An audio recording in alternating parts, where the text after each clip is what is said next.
Hello mga ka-abengers! Ito na ang aking pangalawang video.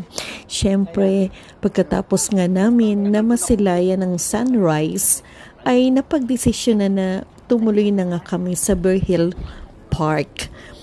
Kaya ito ay may 10 to 15 minutes drive from Sunrise Hill.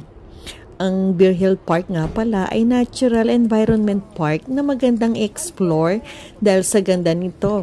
Lalo na kung mararating mo ang pinakatuktok. It is a good place for hiking, biking, walking. And then ayan nga, nakikita nyo diba yung kagandahan nitong Bear Hill Park. Narating na nga namin yung TikTok, diba? So nakikita nyo yun. Ito yung isang pinakamagandang view or spot para makita mo yung 360 degrees ng, kasi napapalibutan ito ng Rouge National Park. And then syempre, habang kami ay nandito sa tuktok na, nag-isay na rin kami ng mga ilang minuto. Syempre, wag na nating sayangin ang oras, diba? Nakita nyo naman kung paanong saya ang ginawa namin. Nandyan yung aming sayawan talaga ng todo, mga ka-abengers ko. And then, syempre, ayan pa yung mga kuha ng video, diba? Ng pictures. And then, hindi syempre mawawala yung aming tawanan at kwentuhan. And then, napagkaanuhan pa nga yung aming mga kapanahunan na sayaw, diba? Kumbaga sa wow, parang na-miss namin yung mga sayawan noong araw, diba? Kaya naman po kanya-kanyang step kami dyan. Nakita niyo naman, talagang wala nang todo-todo na humaharap talaga sa camera di ba? Para naman maipakita namin yung aming mga step, di ba? Bahala na kayo dyan, basta kami ini-enjoy namin tong mga step na to, mga ka-abengers. So minsan pa nga, di ba, kumbaga nakikiuso rin ang mga lola nyo, di ba? Kaya naman po talagang todo enjoy ang nangyari dito sa amin.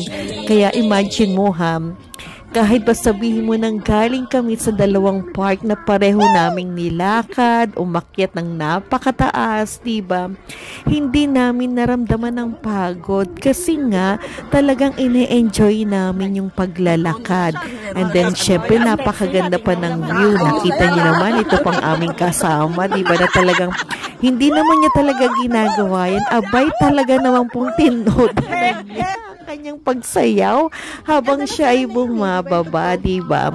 And then, of course, habang naglalakad, syempre, wag nating kalilimutan na hindi ma-capture, diba? Yung masasayang at malalakas na tawanan na naririnig nyo, diba, mga ka-abengers ko? And then, nagsasayawan. Talagang wow na wow talaga ang feelings, diba? Kumbaga sa na-relieve yung sobrang busy mo sa work, diba, ng halos isang linggo. And then, eto yung panahon na, kumbaga kahit sa ilang oras, diba, nagkaroon ng kasiyahan ng inyong mga lola. Grabe na ito, diba? Andiyan, nakita nyo naman talagang in-enjoy.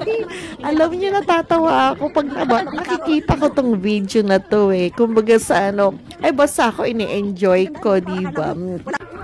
Kumbaga sandal, syempre, isang memories namin yan. At ayan na nga, ang lola nyo hindi mabitawan ang kanyang cellphone kahit papano, kahit medyo pagod na mga yan, diba? And then eto, napahinto kami sa spot na to kasi isa talagang magandang spot to for pictures and videos, diba? Lalo na fall season na talaga naman po.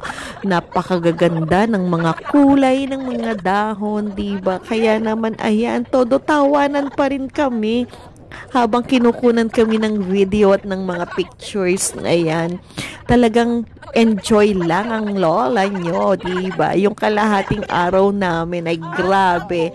At ito na, Diyos ko po, may kulay talagang ito ay napakasaya. Bakit kamo? Kasi ito na yung aming national anthem.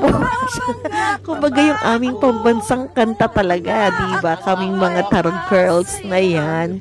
Kaya pakinggan nyo na lang, diba? And then syempre, talagang nag-enjoy kami, kaya naman po sulit. Kaya sana kayo rin nag-enjoy, diba, sa panonood ko ng video na to. Kaya thank you so much.